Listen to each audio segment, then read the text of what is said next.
नमस्कारों नमो अरिहन्ताणं नमो सिद्धाणं नमो आयर्याणं नमो वज्रायाणं नमो लोये सर्वसाहुणं। मंगलं भगवान् वीरो मंगलं गौतमो गणी मंगलं कुन्दकुन्दात्यो जैनधर्मोऽस्तु मंगलं।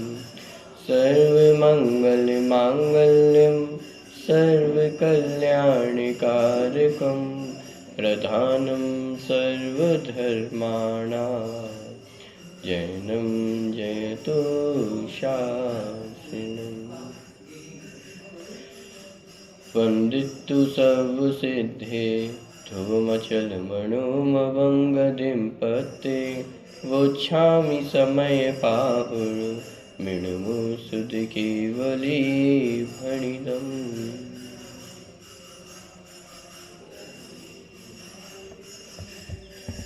समय सारजी ग्रंथ 49वीं गाथा की चर्चा अपनी चल रही है।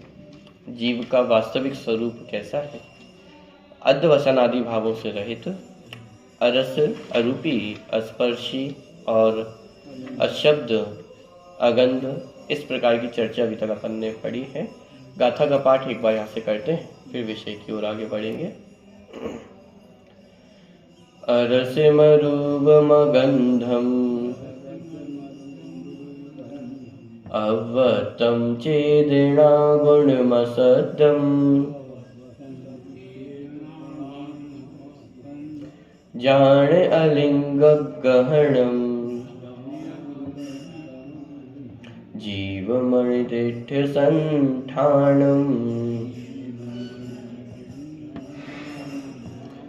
चैतन्य गुणमय आत्मा अव्यक्त अरसे अरूप है जानो अलिंग ग्रहण इसे यह अनिर्दिष्ट अशब्द है। चलिए प्रश्न क्रमांक 408 पे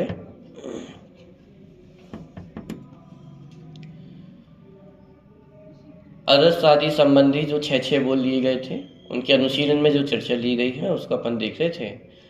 5 बोलों के जो अर्थ थे वो अपन देख चुके हैं। अंतिम जो बोल था उसमें गुरुदेव श्री का क्या मंतव्य है वो अपने को देखना था। 408 नंबर का प्रश्न, दूसरे नंबर का पैराग्राफ है। 6वें अर्थ को स्वामी जी इस प्रकार स्पष्ट करते। 6ठा बोल क्या था कि ये ज्ञायक संबंध भी नहीं है। यद्यपि आत्मा जीव पर जीव को भी जानता है, लेकिन जानता हुआ होने पर उनमें तादात्म्य संबंध नहीं होता है। ज्ञाकारों को जानते हुए ज्ञान ज्ञाकार रूप परिणमित होता है, लेकिन ज्ञेय रूप ही हो जाता हो ऐसा नहीं होता है। तो ये चर्चा यहाँ पे ली गई है। देखो संपूर्ण विश्व ज्ञेय है और भगवान आत्मा ज्ञायक है। ज्ञेय अर्थात जो जानने में आए, ज्ञायक माने जो जानने वाला है। अब इसमें जो ज्ञायक है वो ज्ञेय भी है और ज्ञायक भी है। माने जीव में 2 विशेषता है, ज्ञान शक्ति है तो जानने वाला भी है, ज्ञायक भी है, और प्रमेयत्व गुण है इसलिए जानने में आने वाला भी है। तो आत्मा ज्ञेय भी है और ज्ञायक भी है। पर चूंकि यहाँ पे जो चर्चा अपनी चल रही है वो मुख्यतः पर द्रव्यों को लक्ष्य में लेकर ही चल रही, माने पर ज्ञेयों को लक्ष्य में लेकर के ही यहाँ पे चर्चा की जा रही है कि ये आत्मा पर ज्ञेय रूप नहीं हो जाता है। पर ज्ञेय में और ज्ञायक में तादात्म्य नहीं है। स्वज्ञेय और ज्ञायक में तो तादात्म्य ही है। ज्ञान और ज्ञेय माने ज्ञान और स्वयं आत्मा ये तो एक ही है, तादात्म्य संबंध है। यहाँ पे जो तादात्म्य का निषेध किया वो पर ज्ञेयों के साथ। संपूर्ण विश्व ज्ञेय है और भगवान आत्मा ज्ञायक है।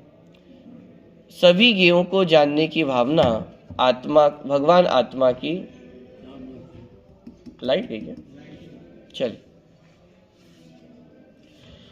सभी ज्ञेयों को जानने की भगवान आत्मा की सामर्थ्य है। इसीलिए ज्ञेय ज्ञायक संबंध का व्यवहार होने पर भी ज्ञेय ज्ञायक के तादात्म्य अर्थात एकत्व का तो निषेध ही है। क्या कहा? ज्ञेय ज्ञायक का व्यवहार होने पर भी, माने ये जो ज्ञेय ज्ञायक संबंध कहा गया है, ये किससे कहा गया है? व्यवहार नय की अपेक्षा कहा गया है। व्यवहार नय की अपेक्षा ये क्यों कहा गया?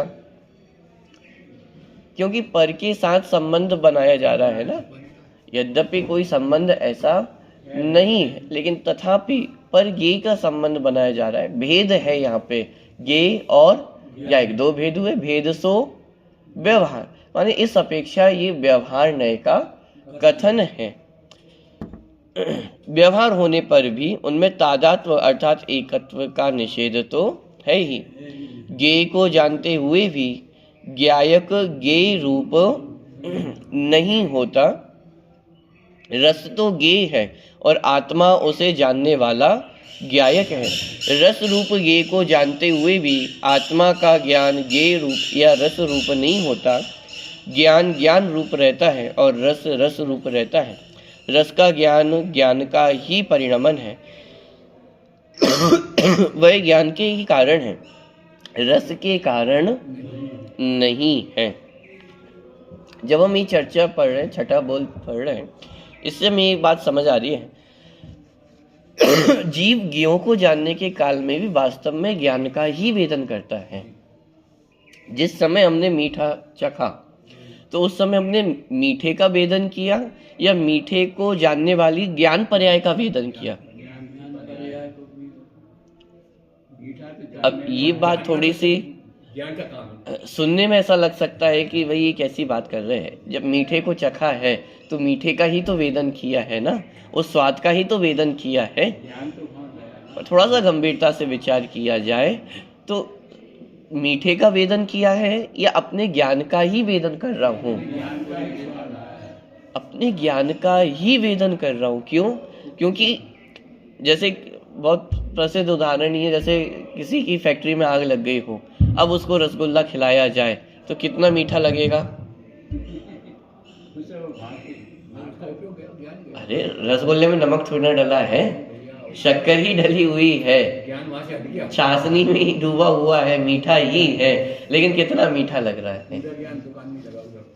व्यापार में नुकसान हो जाए तो रसगुल्ला कितना मीठा लगेगा? क्यों नहीं लग रहा है? टोडरमल जी का उदाहरण याद है आपको? उनकी माता जी ने एक बार माने नमक डालना वो भूल गई भोजन में, लेकिन टोडरमल जी ने कुछ भी नहीं कहा। तो माता को बड़ा आश्चर्य हुआ कि आज तो नमक डालना भूल गई थी और कुछ भी नहीं कहा उसने।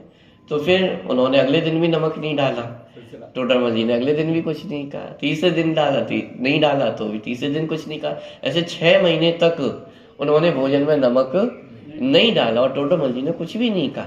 फिर एक दिन उन्होंने टोडरमल जी ने कहा कि अरे माता, आप आज भोजन में नमक डालना भूल गई हैं। तो फिर माता ने कहा कि अच्छा, अब मुझे लगता है कि तुम्हारी सम्यक ज्ञान चंद्रिका जो टीका है वो पूर्ण हो गई है। क्यों कहा ऐसा? क्योंकि उपयोग तो वहां पे लगा हुआ था, तो नमक नहीं डला है इस बात का वेदन ही नहीं हो रहा था। और जब उपयोग वहां से हटकर के यहाँ पे लगा, तब वो आज जाके 6 महीने बाद उन्होंने बोला कि आज भोजन में नमक नहीं है। तो वास्तव में तो हम अपने ज्ञान का ही वेदन करते हैं। यदि वास्तव में वो रस का वेदन किया जा सकता होता, इंद्रिय जनित वो ज्ञान हो रहा होता, तो फिर पहले दिन ही समझ में आ जाना चाहिए था ना कि भोजन में नमक नहीं डला हुआ है। इसका मतलब वेदन तो हम अपने ज्ञान का ही करते हैं। कभी ऐसा होता है ना, आप बोलते हैं आज स्वाध्याय में बहुत आनंद आया, एकदम बात बहुत समझ में आई है, बहुत मजा आया, तो इसका मतलब कल नहीं आया था, परसों नहीं आया था। अरे चर्चा तो वो ही चल रही है, चर्चा तो अपन कितने दिनों से उन 6 बोलों की ही चर्चा कर रहे हैं। हर दिन लगभग वही बात अपन कर रहे हैं, सुन रहे हैं, समझ रहे हैं, लेकिन एक दिन आनंद आता है और एक दिन नहीं आता है। क्यों? चर्चा तो वही है, शब्द तो वही कान में पढ़ रहे हैं, ज्ञान तो वही हो रहा है डेली। लेकिन जिस दिन हमें अपना उपयोग यहाँ पे विशेष लगता है तो हमें लगता है आज बहुत आनंद आया, और जिस दिन उपयोग नहीं लगता हो तो आनंद नहीं आता है। तो माने जीव ज्ञान के माध्यम से अपने ज्ञान का ही वेदन करता है। पर द्रव्यों को जानने के काल में भी वेदन तो अपना ही कर रहा है। ज्ञान की प्रतिपल उठे तरंग, झांकता उसमें आत्म राम। हर ज्ञान की पर्याय में झांकने वाला कौन है? आत्मा ही है। और जानता किसको है? आत्मा को ही जान रहा है। जिस समय मैं ये बोल रहा हूं कि मुझे समझ में नहीं आ रहा है, उस समय भी वेदन किसका हो रहा है? ज्ञान का ही वेदन है। यदि ज्ञान का वेदन नहीं होता तो आप ये कैसे कहते कि मुझे समझ में नहीं आ रहा है? इसका मतलब अपना वेदन तो निरंतर ही चल रहा है ना। मुझे समझ नहीं आ रहा, ये मुझे कौन है? ये तो हर पल समझ में आ रहा है कि मैं हूं, मेरी सत्ता है। पॉइंट पकड़ में आ रहा है कि नहीं आ रहा है? तो ज्ञान का वेदन ही हर समय निरंतर चल रहा है। पर ज्ञों को जानने के काल में भी वास्तव में तो वह ज्ञान का ही वेदन है। जैसे दर्पण में कोई पदार्थ झलकता है तो वो पदार्थ है या दर्पण की ही झलकन है? दर्पण की ही तो झलकन है, दर्पण की ही स्वच्छता है। पदार्थ का उसमें क्या है? रंच मात्र भी प्रवेश नहीं हुआ है। दर्पण में जो कुछ भी है वो सब दर्पण का ही है। पदार्थ का कितना आया दर्पण में? ये दर्पण है और उसके सामने पदार्थ है। अब ये जो पदार्थ है ये दर्पण में झलक रहा है, तो इतना पदार्थ दर्पण में आ गया ना। तो फिर ये जो दर्पण में गोल गोल आकृति दिखाई दे रही है वो क्या है? दर्पण का ही परिणमन है, दर्पण की ही निर्मलता है। उसमें पदार्थ का रंच मात्र भी प्रवेश नहीं हुआ है। वो पानी में चंद्रमा दिखाई दे रहा है, तो चंद्रमा कितना पानी में आ गया है? अच्छा, तो वो जो चंद्रमा दिखाई दे रहा है पानी में वो क्या है? कि वो पानी ही है, पानी के अलावा और कुछ भी नहीं है। तो हमें जो पूरा ये दिखाई दे रहा है, विश्व ज्ञान का विषय बन रहा है। ये विश्व है या ज्ञान है? अब बात समझ में आ रही है? और जितना हमें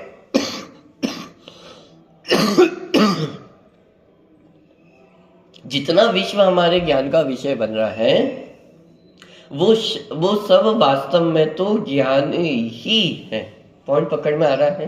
क्योंकि आत्मा में ज्ञान के अलावा और कुछ भी नहीं है, और उस ज्ञान का ही वेदन यह जीव करता है। ठीक है, इसी बात को यहाँ पे गुरुदेव श्री ने भी अपने यहाँ पे स्पष्ट किया गया है। नीचे की अंतिम तीसरी चौथी पंक्ति है गुरुदेव श्री के उस कथन में, रस रूप ज्ञेय को जानते हुए भी आत्मा का ज्ञान ज्ञेय रूप या रस रूप नहीं होता।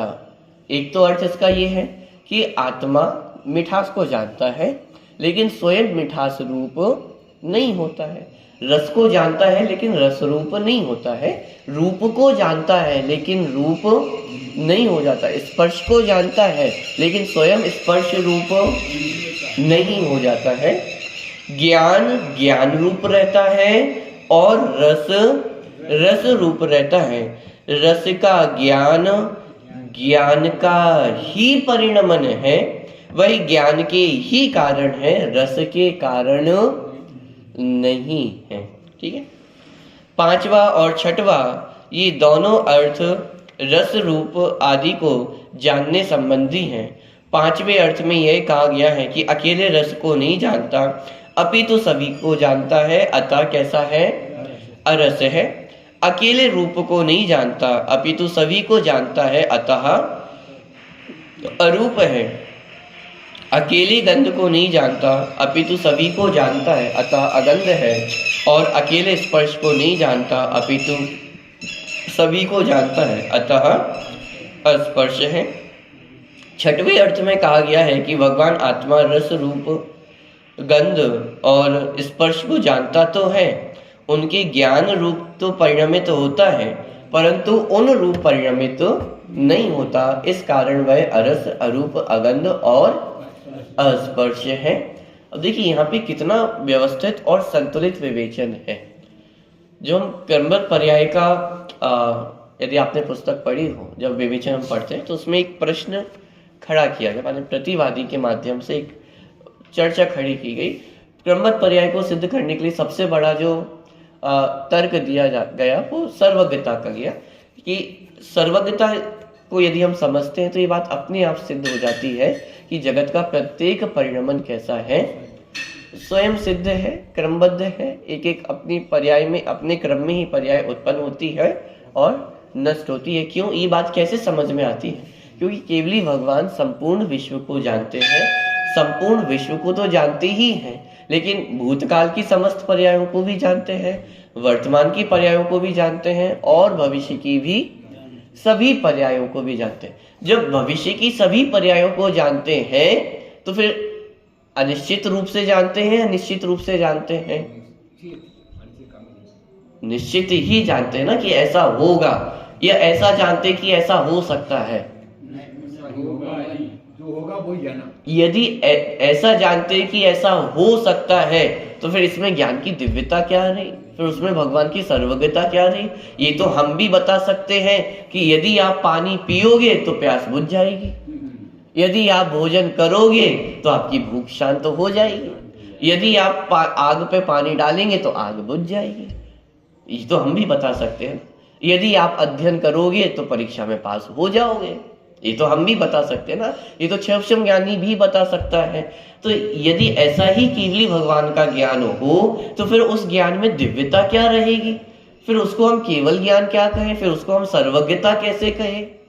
तो इसका मतलब ये तो नक्की है कि केवली भगवान ऐसा करोगे तो ऐसा होगा इस रूप में नहीं जानते हैं। केवली भगवान तो निश्चित जानते हैं कि ऐसा होगा। हम पानी पिएंगे तो प्यास बुझेगी इस रूप में भी नहीं जानते हैं। वो तो ये जानते हैं कि ये जीव इस समय इतने बजकर इतने मिनट पे इतने समय में पानी पिएगा और प्यास बुझेगी। बीमार होगा, दवा लाएगा, दवा खाएगा, पॉइंट पकड़ में आ रहा है। तो माने केवली भगवान का ज्ञान तो निश्चित है, भूतकाल का भी निश्चित है, वर्तमान का भी निश्चित है और भविष्य की अनंत काल की जितनी समय की पर्याय है उन सब का ज्ञान केवली भगवान को हो ही रहा है। ठीक, इस बात को माने अब क्रमबद्ध पर्याय चूंकि स्वीकार करने में जोर पड़ता है, कैसे क्रमबद्ध पर्याय को स्वीकार कर लिया जाए, तो प्रतिवादियों ने माने भगवान की सर्वज्ञता पे भी प्रश्न चिन्ह खड़े किए और उसके लिए उन्होंने तर्क दिया कि जिनवाणी में केवली भगवान पर द्रव्य को जानते हैं। इसके लिए शब्द का प्रयोग किया गया व्यवहार से, माने केवली भगवान व्यवहार से परज्ञों को जानते हैं और निश्चय से स्वज्ञ को जानते हैं। इस प्रकार के कथन जिनवाणी में भी पढ़ने को मिलते हैं। मेरे ख्याल से प्रवचन सार जी की गाथा है जिसमें व्यवहार शब्द का प्रयोग किया गया कि केवली भगवान व्यवहार से समस्त विश्व को जानते हैं। और फिर उन्होंने हमारी बात पकड़ी कि आप ही कहते हो कि व्यवहार नए अभूतार्थ है। हम नहीं, आचार्य कुंद भगवान ही कहते हैं कि व्यवहार नए कैसा है, अभूतार्थ है और निश्चय नए भूतार्थ है। तो आप ही ने कहा, माने आचार्य भगवंत ने ही कहा है ना कि व्यवहार नए कैसा है, अभूतार्थ है, माने असत्यार्थ है, झूठा है। तो केवली भगवान व्यवहार से पर द्रव्यों को जानते हैं, ये बात कैसी है, झूठी है। इसका मतलब केवली भगवान पर द्रव्यों को नहीं जानते हैं, इसका मतलब वे भविष्य को नहीं जानते हैं, इसका मतलब क्रमबद्ध पर्याय आपकी सिद्ध नहीं होती है। अब आप विचार करके देखना, निषेध क्रमबद्ध पर्याय का करना था और क्रमबद्ध पर्याय का निषेध करते करते कहाँ पहुंच गए, केवली भगवान की सर्वज्ञता का निषेध करने तक हम पहुंच गए हैं। लेकिन वास्तव में ऐसा नहीं है। वहां जो व्यवहार नय का कथन किया गया है उसकी अपेक्षा अलग है। भेद सो व्यवहार, इस अपेक्षा से चूंकि वहां पे गे और ज्ञायक ऐसा भेद पड़ता है, इस भेद को लक्ष्य में लेकर के ये कथन किया गया कि केवली भगवान पर द्रव्यों को जानते हैं। ये व्यवहार नय का कथन।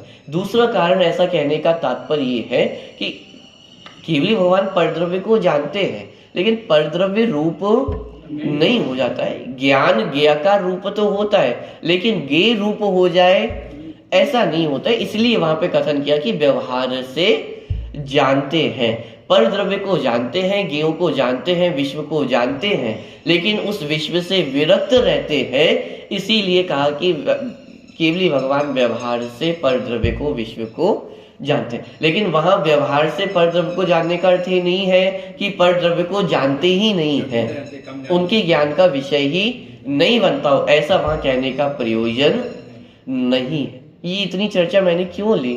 क्योंकि यहाँ पे जो 6 बोल लिए गए हैं, ये इतने व्यवस्थित बोल हैं कि जीव के ज्ञान का निषेध भी नहीं किया, और लेकिन ये बात भी सिद्ध कर दी कि ये जीव का स्वभाव नहीं है।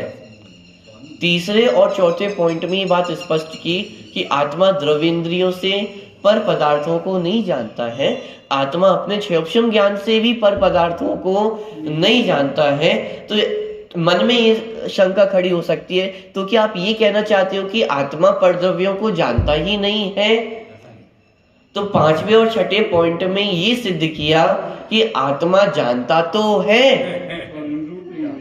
5वें पॉइंट में कहा कि मात्र रस को नहीं जानता है, सभी पदार्थों को जानने के स्वभाव वाला है, इसलिए कैसा है?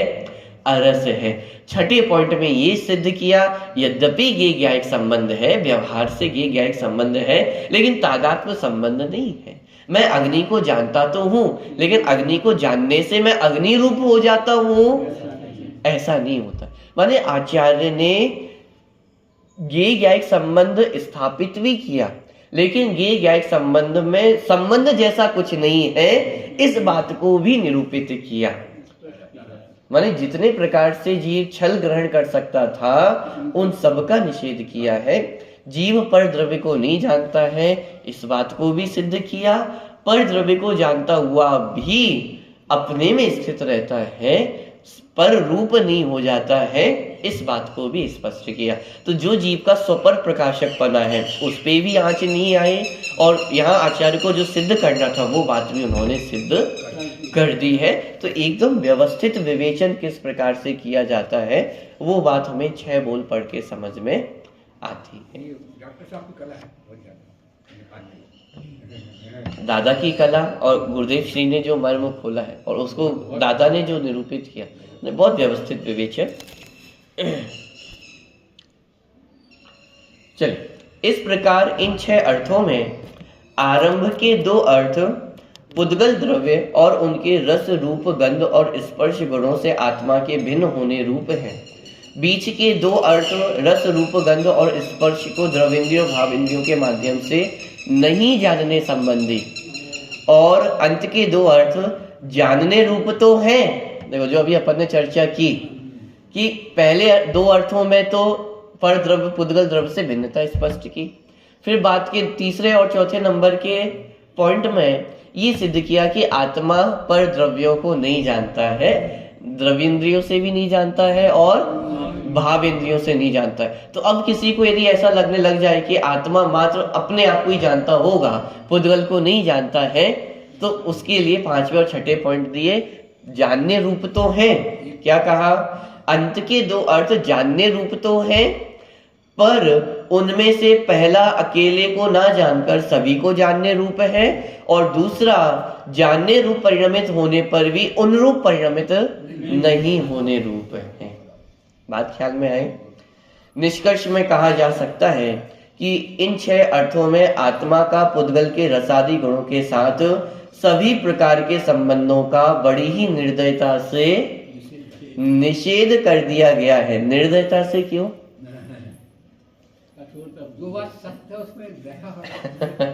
निर्दयता इसलिए क्योंकि आचार्य ने कोई गुंजाइश नहीं छोड़ी है।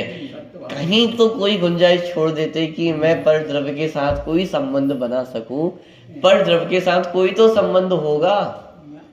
तो आचार्य ने बड़ी निर्दयता के साथ पर द्रव्य के साथ जितने संबंध हम बनाते हैं, उन सब का निषेध कर दिया है।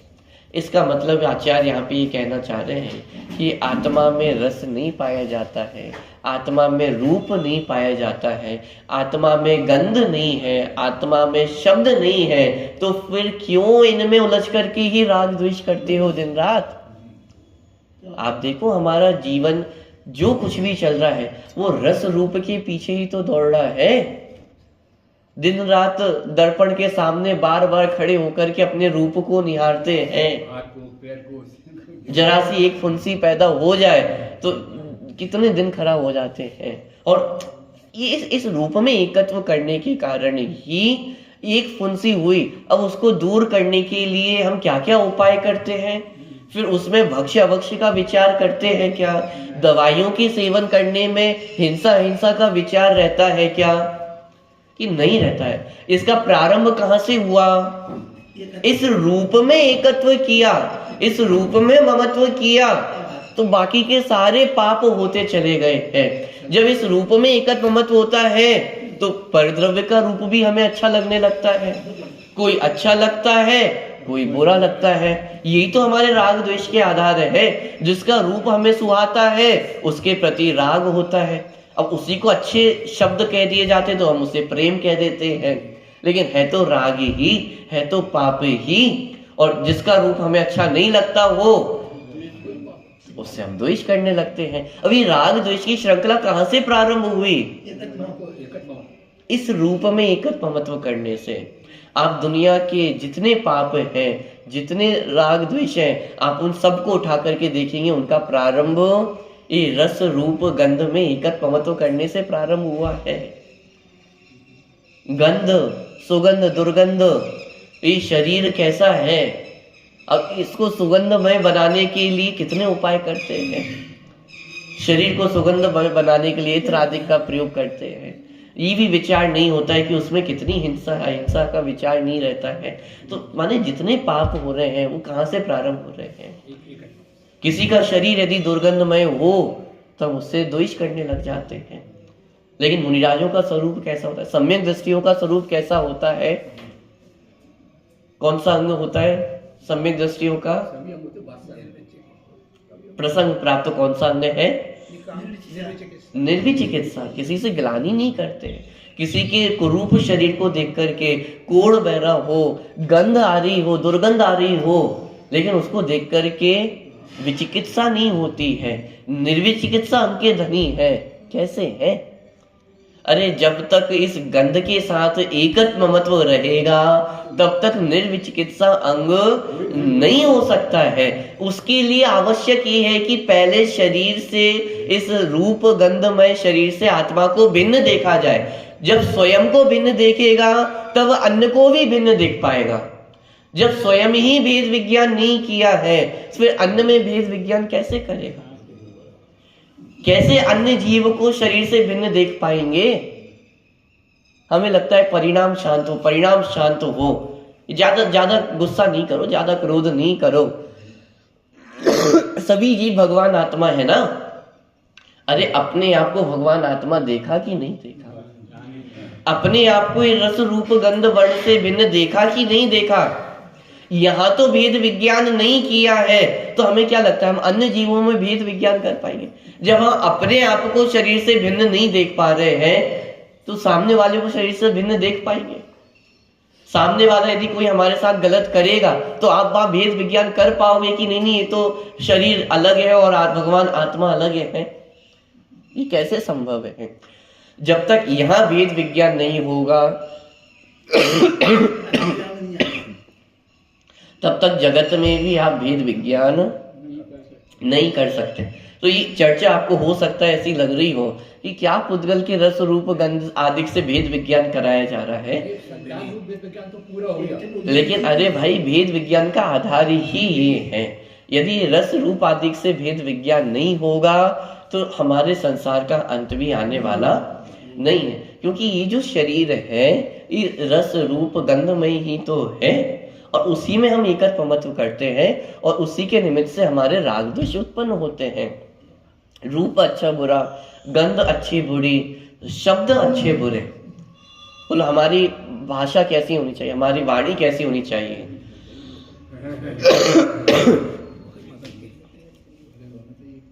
दिन रात हमारा ये प्रयास रहता है कि हमारी वाणी कैसी हो जाए, मधुर हो जाए। मेरी भी वाणी यदि सुरीली होती तो कितना अच्छा होता। मैं भी अच्छे अच्छे गाने गा सकता था, मैं भी अच्छे अच्छे भजन गा सकता था, गीत गा सकता था। तो हमारी इच्छा क्या है, मनोकामना क्या है कि मेरी भाषा अच्छी हो जाती, मेरे शब्द अच्छे हो जाते। जिनके शब्द अच्छे हैं, जो अच्छा गा सकते हैं, उनसे ईर्ष्या कर करके, जल जल करके दिन रात द्वेष में जलता है। क्यों? स्वयं की वाणी अच्छी नहीं है और सामने वाले की वाणी अच्छी। अब उसकी वाणी अच्छी है, गीत अच्छे गा पाता है, उसकी वाहवाही होती हुई दिखाई देती है जगत में, आपको कोई पूछने वाला नहीं है, तो अंदर ही अंदर झुलसता है अग्नि में। तो ये सब जो राग द्वेष की प्रवृत्ति चल रही है, इन्हीं के आधार से तो चल रही है।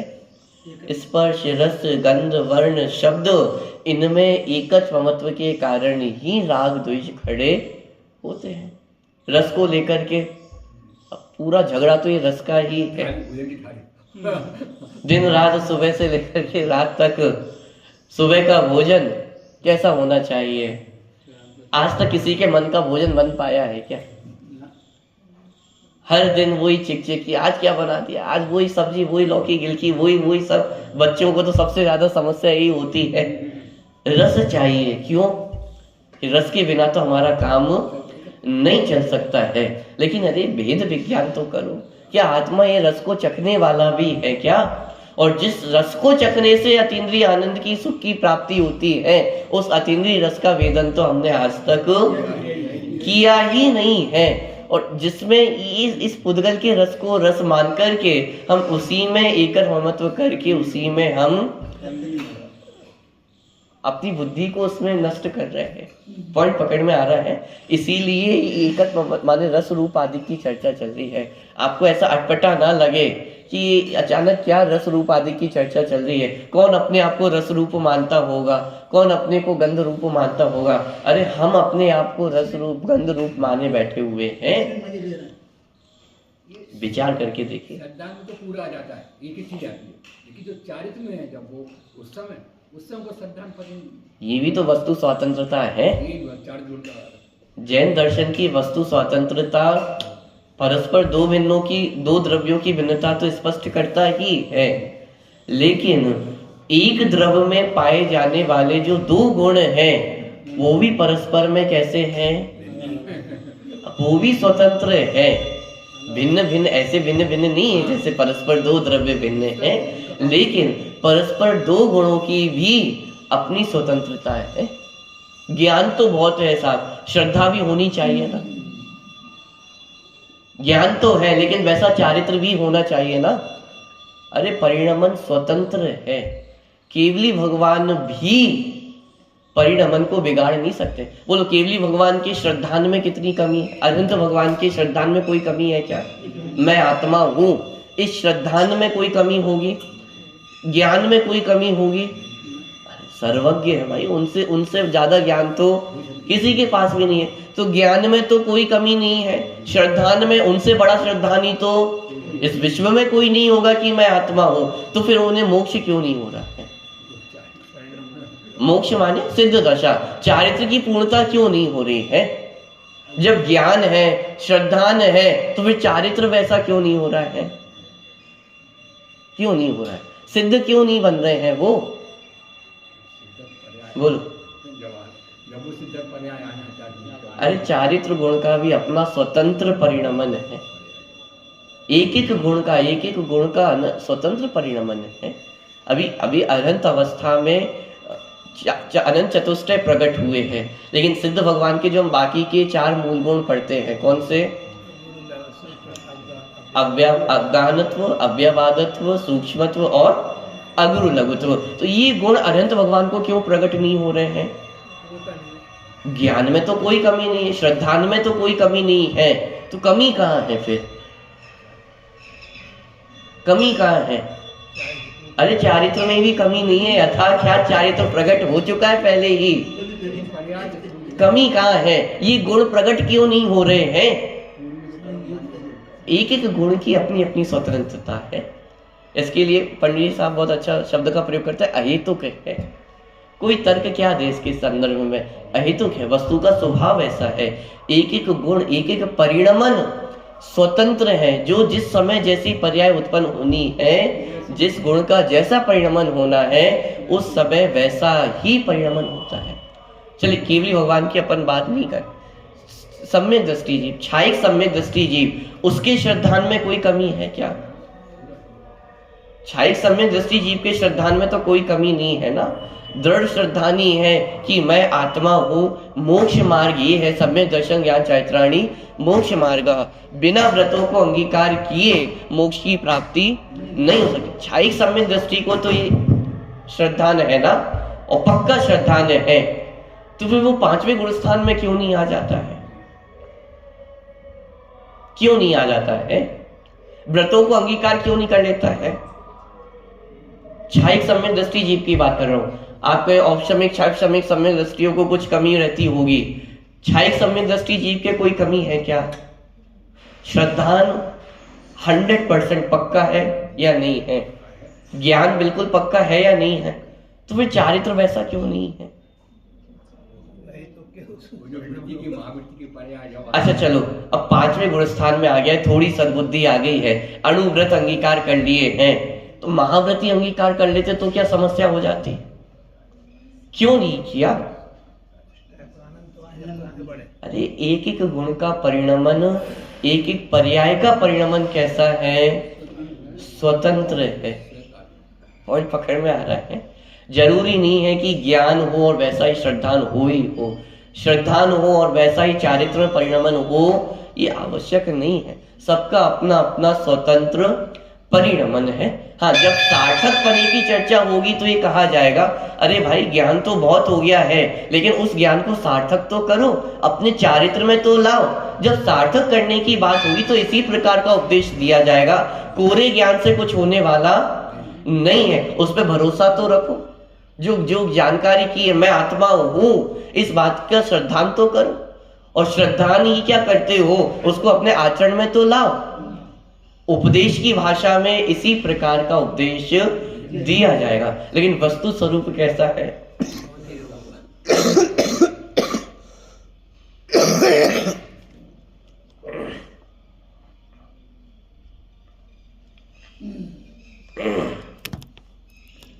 वस्तु स्वरूप ऐसा है कि एक एक गुण का परिणमन स्वतंत्र ही होने वाला है। ठीक, चलिए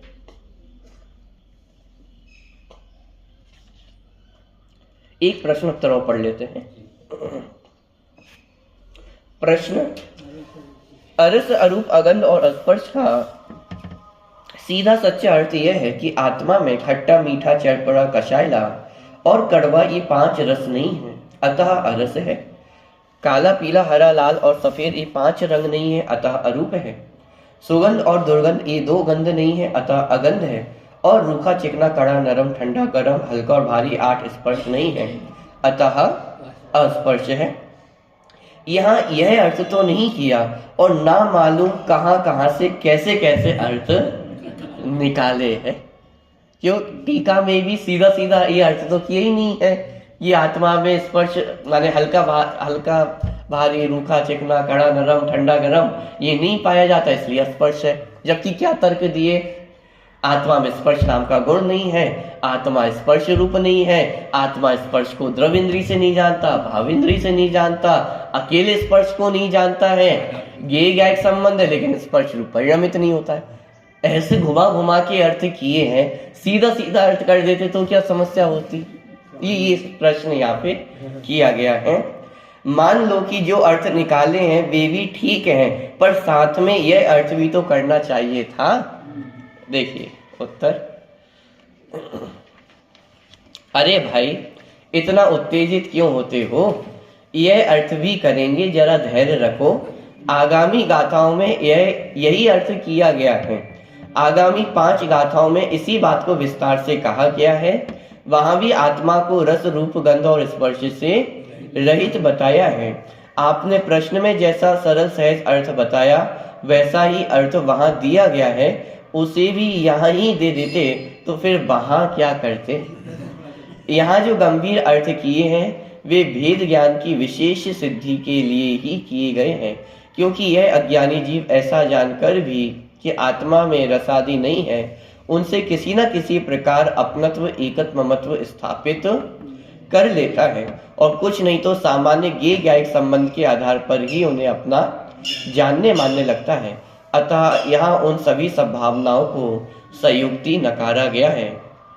अतः इन गंभीर अर्थों को पढ़कर अरुचि से नाक भौं नहीं सिकोड़ना चाहिए, अपितु उन्हें गहराई से समझकर अपने आत्मा का सही स्वरूप जानकर उसमें ही एकत्व ममत्व स्थापित करने का प्रयास करना चाहिए।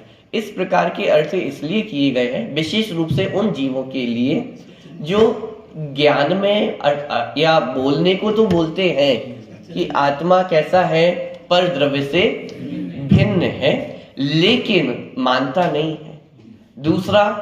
दूसरे प्रकार से संबंध जोड़ने का प्रयास करता है। देखो, परद्रव्यों से तो भिन्न हूं, लेकिन परद्रव्य को जानता हूं, इतना तो संबंध बना करके रखो। थोड़े बहुत संबंध तो बना करके रखने चाहिए, कब कौन सी जरूरत आन पड़े।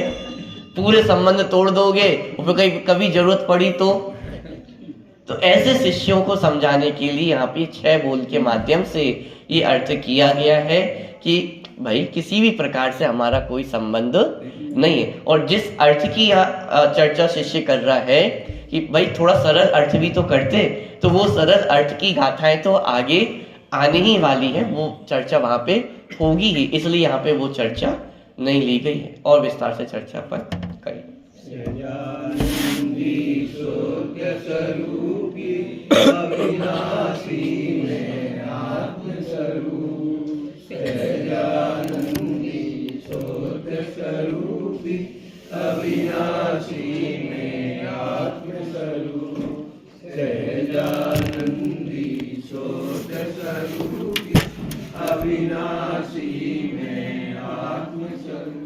स्तुति नंबर 45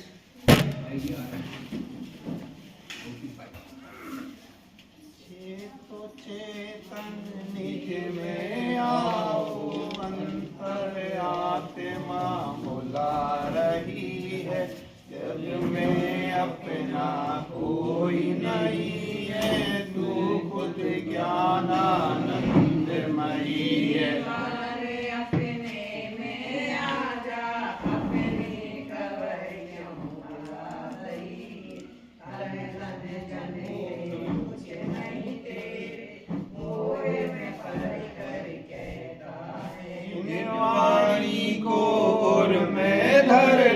समता में तुझे सुला रही है, निश्चय से तन में आओ, अंतर आत्मा बुला रही है। प्रभु संकर मोह से झूले में माझे वाणी झूला छोड़ो, निज स्वभाव से नाता जोड़ो, ब्रह्मानंद जल्दी तुम चेतो, मृत्यु पंखा रुला रही है।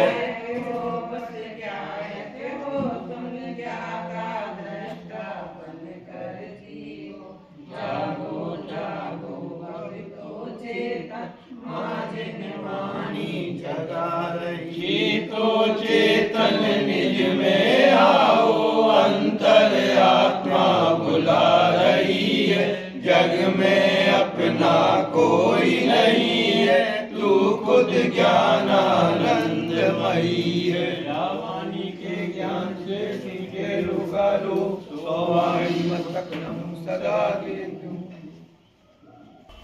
बोलवा शाम की जय, गीता